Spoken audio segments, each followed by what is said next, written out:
안녕하세요. 아름다운 말씀입니다. 잠시 하던 일을 멈추고 먼저 오늘 주실 말씀을 위해 기도하시기 바랍니다. 오늘 본문 말씀은 여호수아 18장 1절에서 10절 말씀입니다. 말씀을 읽겠습니다. 이스라엘 자손의 온 회중이 실로에 모여서 거기에 회막을 세웠으며 그 땅은 그들 앞에서 돌아와 정복되었더라. 그러나 이스라엘 자손 중에 그 기업의 분배를 받지 못한 자가 아직도 7지파라. 여호수아가 이스라엘 자손에게 이르되 너희가 너희 조상의 하나님 여호와께서 너희에게 주신 땅을 점령하러 가기를 어느 때까지 지체하겠느냐. 너희는 각 지파에 3사람씩 선정하라. 내가 그들을 보내리니 그들은 일어나서 그 땅에 두루 다니며 그들의 기업에 따라 그 땅을 그려 가지고 내게로 올 것이라.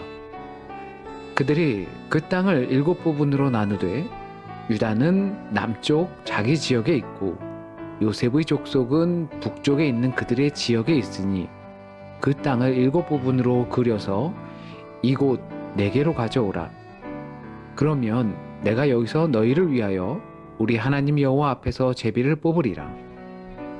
레위 사람은 너희 중에 분깃이 없나니 여호와의 제사장 직분이 그들의 기업이 됨이며 갓과 르우벤과 므낫세 반지파는 요단 저쪽 동쪽에서 이미 기업을 받았나니 이는 여호와의 종 모세가 그들에게 준 것이니라 하더라. 그 사람들이 일어나 떠나니 여호수아가 그 땅을 그리러 가는 사람들에게 명령하여 이르되 가서 그 땅으로 두루 다니며 그것을 그려가지고 내게로 돌아오라. 내가 여기 실로의 여호와 앞에서 너희를 위하여 제비를 뽑으리라 하니 그 사람들이 가서 그 땅으로 두루 다니며 성읍들을 따라서 7부분으로 책에 그려서 실로 진영에 돌아와 여호수아에게 나아오니 여호수아가 그들을 위하여 실로의 여호와 앞에서 제비를 뽑고 그가 거기서 이스라엘 자손의 분파대로 그 땅을 분배하였더라. 새길 말씀. 그 사람들이 일어나 떠나니 여호수아가 그 땅을 그리러 가는 사람들에게 명령하여 이르되 가서 그 땅으로 두루 다니며 그것을 그려가지고 내게로 돌아오라. 내가 여기 실로의 여호와 앞에서 너희를 위하여 제비를 뽑으리라 하니. 말씀 생각. 가나안에 들어온 이스라엘은 전쟁을 마치고 토지를 분배하고 있었습니다.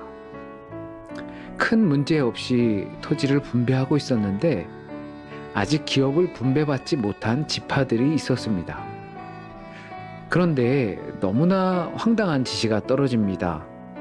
어서 가서 지역을 둘러보고 지도를 그려오라는 겁니다.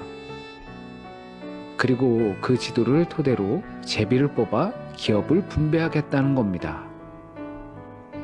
마치 모든 것이 끝나고 유산 정리만 잘 하면 될 것 같았지만 들어와서 가나안 족속들과 전쟁을 벌여야 했고 또한 아직도 분배할 토지가 부족해서 둘러보고 나서 결정해야 한다는 것은 마치 아무런 계획이 없는 것은 아닌가 싶을 정도입니다. 계획을 중요시 여기고 계획을 세우며 살아가는 우리로서는 굉장히 무책임하거나 아무 생각 없이 사는 것처럼 보일 수도 있습니다. 물론 큰 범위 안에서 계획을 세우는 것은 우리의 삶을 낭비하지 않게 합니다. 하지만 오늘 본문의 행간의 의미를 본다면 하나님의 계획이 없는 것처럼 보이는 것이 아니라 이스라엘이 아무런 계획이 없는 것처럼 보입니다. 왜 가만히 있냐고 하는 것처럼 보입니다. 왜냐하면 나가서 보고 그것을 가져오면 하나님께서 주실 것이기 때문입니다. 아무런 계획 없이 우리를 이리로 오게 하신 것이 아니라 도리어 왜 아무것도 안 하고 있냐고 우리에게 말씀하시는 것처럼 여겨집니다. 가는 곳마다 우리에게 주실 계획을 가지고 계시지만 가만히 있는 우리 때문에 이루어지지 않고 있다는 것이죠. 오늘을 위한 다짐. 열심히는 아니어도 꼭 움직이자. 기도. 하나님 준비하신 것을 받을 수 있도록 뭐라도 하게 하소서. 아름다운 말씀이었습니다. 평안하세요.